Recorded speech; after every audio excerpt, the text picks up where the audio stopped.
بسم اللہ الرحمن الرحیم۔ السلام علیکم، آپ دیکھ رہے ہیں الف نیوز اور میں ہوں آپ کے ساتھ ماجد علی۔ شامل کرتے ہیں پاکستان اور دنیا بھر سے breaking news headlines. Bharat مئی 2025 کی جنگ سے بھی بڑی لڑائی کی تیاری میں۔ بھارت کی فوجی نقل و حرکت سے ظاہر ہو رہا ہے کہ وہ پاکستان کے خلاف ایک بڑے حملے کی منصوبہ بندی کر چکا ہے، جو مئی 2025 کی آپریشن سندور سے بھی شدید ہوگی۔ نئی دہلی نے اپنی فضائیہ اور بحریہ کو ہائی الرٹ پر رکھ دیا ہے، جبکہ سرحدوں پر نئے بنکر اور دفاعی نظام نصب کیے جا رہے ہیں۔ ماہرین کا کہنا ہے کہ یہ تیاریاں مودی کی سیاسی دباؤ کی وجہ سے ہیں، جو کشمیر تنازع کو بھڑکا رہی ہیں۔ پاکستان نے بھی جواباً اپنی تمام فورسز کو متحرک کر رکھا ہے اور سرپرائز حملوں کی دھمکی دی ہے۔ عالمی برادری کو خدشہ ہے کہ یہ کشیدگی ایٹمی جنگ کی طرف جا سکتی ہے، اس لیے فوری سفارتی مداخلت ضروری ہے۔ امریکی طیارے کی بھارت میں آمد نے تشویش میں اضافہ کر دیا۔ امریکی فضائیہ کا C-17 گلوب ماسٹر طیارہ قطر سے جودھ پور پہنچا، جو موجودہ تناؤ کے وقت میں بھارتی فوج کے لیے اہم امداد لے کر آیا ہے۔ یہ طیارہ ممکنہ طور پر جدید ہتھیار، ڈرونز یا انٹیلیجنس آلات لے کر آیا ہے، جو پاکستان کے خلاف استعمال ہو سکتے ہیں۔ بھارتی حکام نے اسے روایتی فوجی مدد قرار دیا، مگر تجزیہ کاروں کا خیال ہے کہ یہ امریکہ اور بھارت کے نئے دفاعی معاہدے کا حصہ ہے۔ پاکستان نے اسے علاقائی استحکام کے لیے خطرہ قرار دیا ہے اور چین سے مزید تعاون مانگ لیا۔ یہ ترسیل دونوں ملکوں کے درمیان کشیدگی کو مزید بڑھا سکتی ہے، جہاں امریکہ کی معاشی دلچسپیاں بھی کار فرما ہیں۔ بھارت نے اسرائیل کے ساتھ سائبر سیکیورٹی معاہدہ کر لیا۔ بھارت اور اسرائیل نے سائبر سیکیورٹی پر ایک بڑا معاہدہ کیا ہے، جو مئی 2025 کی جنگ میں بھارتی سسٹمز کی کمزوریوں کو دور کرنے کا ذریعہ بنے گا۔ آپریشن بنیان المرصوص میں پاکستان نے بھارتی گرڈ اور سروسز کو ہیک کر کے شدید نقصان پہنچایا تھا، جس کے بعد دہلی نے اسرائیلی ٹیکنالوجی کی طرف رجوع کیا۔ یہ معاہدہ AI سائبر حملوں کی روک تھام اور مشترکہ تربیت پر مرکوز ہے، جو بھارت کو ڈیجیٹل جنگ میں مضبوط بنائے گا۔ پاکستان کے لیے یہ ایک وارننگ ہے، کیونکہ سائبر ڈومین اب جنگ کا اہم حصہ بن چکا ہے۔ ماہرین کا کہنا ہے کہ یہ تعاون دہشت گردی کے خلاف بھی مددگار ثابت ہوگا، مگر علاقائی توازن کو متاثر کر سکتا ہے۔ پاکستان، چین اور ترکی کا اتحاد بھارت کو بڑا سرپرائز ملنے والا ہے۔ پاکستان، چین اور ترکی نے مل کر دفاعی تعاون بڑھایا ہے، جو بھارت کے خلاف ایک طاقتور بلاک بن رہا ہے۔ مشترکہ مشقیں، ڈرون ٹیکنالوجی اور میزائل سسٹمز کی ترسیل سے پاکستان کی طاقت میں اضافہ ہوا ہے، جیسا کہ مئی 2025 کی لڑائی میں دیکھا گیا۔ ترکی نے نئے جدید جہازوں کی پیداوار میں مدد کا وعدہ کیا ہے، جبکہ چین نے جدید ہتھیار فراہم کیے ہیں۔ یہ اتحاد بھارتی حملوں کو ناکام بنانے کے لیے تیار ہے اور بحیرہ عرب میں بحری کارروائیاں بھی شامل ہیں۔ عالمی تجزیہ کاروں کے مطابق یہ تعاون پاکستان کو دفاعی برتری دے گا اور بھارت کی منصوبہ بندی کو چیلنج کرے گا۔ چینی ہائپرسونک میزائل YJ-17 پاکستانی ہنگور آبدوز پر نصب۔ پاکستانی ہنگور کلاس آبدوزیں اب چینی YJ-17 ہائپرسونک میزائلوں سے لیس کر دی گئی ہیں۔ یہ میزائل سمندر اور زمین دونوں طرف کے اہداف کو کامیابی سے نشانہ بنا سکتا ہے۔ بھارتی بحریہ کا فخر INS وکرانت اب براہ راست خطرے میں ہے۔ اس کی رفتار اور رینج کی وجہ سے اسے روکنا ناممکن بنا دیتی ہے۔ یہ قدم پاکستانی نیوی کو سمندری برتری کا مالک بنا دے گا۔ INS وکرانت لاک کر دیا گیا۔ پاکستان نے بھارتی طیارہ بردار جہاز INS وکرانت کو مکمل لاک کر لیا۔ ہنگور آبدوزوں سے چینی میزائل اسے ایک لمحے میں تباہ کر سکتے ہیں۔ بھارتی بحریہ کا گھمنڈ اب خاک میں ملنے والا ہے۔ یہ واضح اشارہ ہے کہ جارحیت کا جواب تباہی ہوگا۔ پاکستان کی سمندری طاقت نے بھارت کو خوفزدہ کر دیا۔ پاکستان نے نیا ڈرون جیمر تیار کر لیا۔ نیشنل الیکٹرانک کمپلیکس نے صفرا ڈرون جیمنگ گن تیار کر لی۔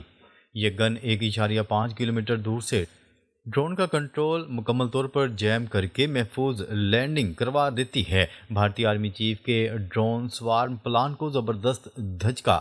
سرحدوں اور شہروں میں اسے فوری طور پر نصب کیا جائے گا۔ یہ ہتھیار دشمن کے خودکش ڈرونز کو مکمل طور پر ناکارہ بنا دے گا۔ پاکستان کا جوابی وار، بھارتی بیسز کو تباہ کرنے کا پلان۔ پاکستان کی حکمت عملی ہے کہ حملے کو روکنے کے ساتھ ساتھ فوری جوابی حملہ کیا جائے۔ ایئر بیسز، لانچنگ پیڈ اور نیول بیس سب کو ایک ساتھ نشانہ بنایا جائے گا۔ F-17 تھنڈر اور ہنگور آبدوزیں اہم کردار ادا کریں گی۔ بھارت کی دفاعی طاقت کو لمحوں میں ختم کرنے کا منصوبہ تیار ہے۔ یہ پلان بھارت کو جارحیت سے ہمیشہ کے لیے روک دے گا۔ لبنان میں جنگ سے ہچکچائیں گے نہیں اسرائیلی عہدیدار کا کہنا ہے کہ اسرائیل اب لبنان میں جنگ کرنا نہیں چاہتا، لیکن اگر ضرورت پڑی تو اس سے ہچکچائیں گے بھی نہیں۔ عالمی خبرساں ادارے کی رپورٹ کے مطابق اسرائیلی عہدیدار کا کہنا تھا کہ حزب اللہ جنوب میں اپنی پوزیشن دوبارہ مضبوط کر رہی ہے، جس سے ایک نئی جنگ کا خطرہ موجود ہے۔ اسرائیلی عہدیدار کے مطابق ہم دیکھ رہے ہیں کہ لبنانی حکومت کی طرف سے جنوبی لبنان میں اسلحہ جمع کرنے میں سستی دکھائی جا رہی ہے۔ اسرائیل لبنان کے ساتھ کسی بھی مذاکرات کا خیر مقدم کرتا ہے۔ شمالی کوریا نے امریکی پابندیوں کا جواب دینے کا اعلان کر دیا۔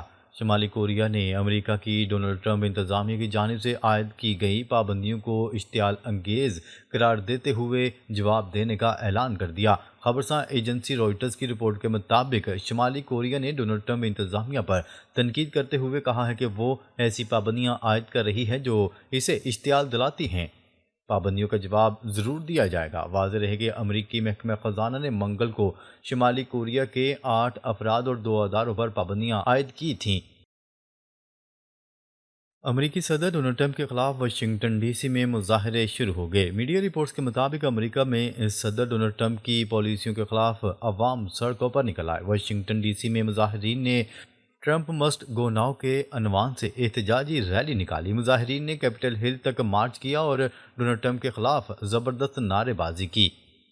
مظاہرین کا کہنا تھا کہ ڈونلڈ ٹرمپ کے خلاف سول نافرمانی تحریک چلانے کی ضرورت ہے۔ جب تک ڈونلڈ ٹرمپ کو اقتدار سے ہٹایا نہیں جاتا وہ متحرک رہیں گے۔ حماس وفد کی ترک انٹیلیجنس چیف سے اہم ملاقات۔ فلسطینی مزاحمتی تنظیم حماس کے وفد نے ترکیہ کے انٹیلیجنس چیف ابراہیم کالن سے اہم ملاقات کی ہے۔ قطری نشریاتی ادارے الجزیرہ کی رپورٹ کے مطابق حماس کا بتانا ہے کہ مزاحمتی تنظیم کے وفد نے سینئر مذاکرات کار خلیل الحیہ کی سربراہی میں استنبول میں ترک انٹیلیجنس چیف ابراہیم کالن سے ملاقات کی۔ حماس نے بتایا کہ ملاقات میں غزہ سیز فائر معاہدے کی اسرائیل کی جانب سے خلاف ورزیوں پر توجہ مرکوز کی گئی، جس میں اسرائیل کے زیر کنٹرول علاقے میں گولہ باری، فائرنگ اور امداد پر پابندیاں شامل ہیں۔ اگر امریکہ نے جوہری تجربات دوبارہ شروع کیے تو روس بھی اقدامات کرے گا، ولادیمیر پیوٹن نے بھی خبردار کر دیا۔ روسی صدر ولادیمیر پیوٹن نے خبردار کرتے ہوئے کہا ہے کہ اگر امریکہ یا کسی بھی ملک نے جوہری تجربات دوبارہ شروع کیے تو روس بھی جوابی اقدامات کرنے پر مجبور ہو جائے گا۔ پیوٹن کا یہ بیان ایسے وقت میں سامنے آیا جب امریکی صدر ڈونلڈ ٹرمپ نے گزشتہ ہفتے محکمہ دفاع کو ہدایت دی تھی کہ امریکہ فوری طور پر 1992 سے معطل جوہری ہتھیاروں کے تجربات دوبارہ شروع کرے گا۔ برطانوی چیف آف جنرل اسٹاف کی GHQ احمد فیلڈ مارشل سے ملاقات۔ ISPR کے مطابق ملاقات میں باہمی دلچسپی کے امور، علاقائی سلامتی اور دفاعی تعاون کو مزید فروغ دینے کے اقدامات پر تبادلہ خیال کیا گیا۔ دونوں رہنماؤں نے ایک خطے میں امن و استحکام کے قیام کے لیے مشترکہ تعاون جاری رکھنے کے عزم کا اعادہ کیا۔ غزہ میں امداد معطل۔ اسرائیلی حکام نے ایک نیا ظالمانہ فیصلہ نافذ کر دیا جس کے تحت درجنوں انسانی تنظیموں کو غزہ کی پٹی اور مقبوضہ مغربی کنارے میں اپنی سرگرمیاں مکمل طور پر بند کرنے پر مجبور کر دیا گیا۔ حالانکہ ان میں سے کئی تنظیمیں پہلے سے باضابطہ اجازت نامے کے ساتھ کام کر رہی تھیں۔ غیر ملکی خبرساں ادارے کی رپورٹ کے مطابق اس نئے فیصلے کے نتیجے میں ہزاروں ٹن غذائی اجناس اور امدادی سامان غزہ میں داخل نہیں ہو سکا۔ چینی وزیر خارجہ کا ایرانی وزیر خارجہ سے ٹیلی فونک رابطہ۔ چین کے وزیر خارجہ نے ایرانی وزیر خارجہ عباس اراغچی کے ساتھ ٹیلی فونک بات چیت کی۔ جمعرات کے روز وانگ ای نے کہا کہ چین ایران کے ساتھ تعلقات کے فروغ کو بہت اہمیت دیتا ہے۔ رواں سال ستمبر میں شی جن پنگ اور صدر مسعود پزشکیان نے ایک کامیاب ملاقات کی تھی جس میں چین ایران تعلقات کے فروغ کے لیے اہم اتفاق رائے پایا گیا اور اسٹریٹجک رہنمائی فراہم کی گئی۔ اگلے سال چین اور ایران کے درمیان سفارتی تعلقات کے قیام کی 55ویں سالگرہ منائی جا رہی ہے۔ جاپان میں جنگلی ریچھوں کے حملوں میں خطرناک حد تک اضافہ، فوج طلب۔ جاپان میں جنگلی ریچھوں کے شہریوں پر مسلسل بڑھتے ہوئے حملوں کے پیش نظر متاثرہ علاقوں میں فوج کو طلب کر لیا گیا۔ غیر ملکی خبرساں ادارے کی رپورٹ کے مطابق شمالی جاپان میں رواں سال اپریل کے مہینے سے اب تک ریچھ کے 100 سے زائد حملوں کے واقعات ریکارڈ کیے گئے، جن میں درجنوں افراد موت کے منہ میں چلے گئے۔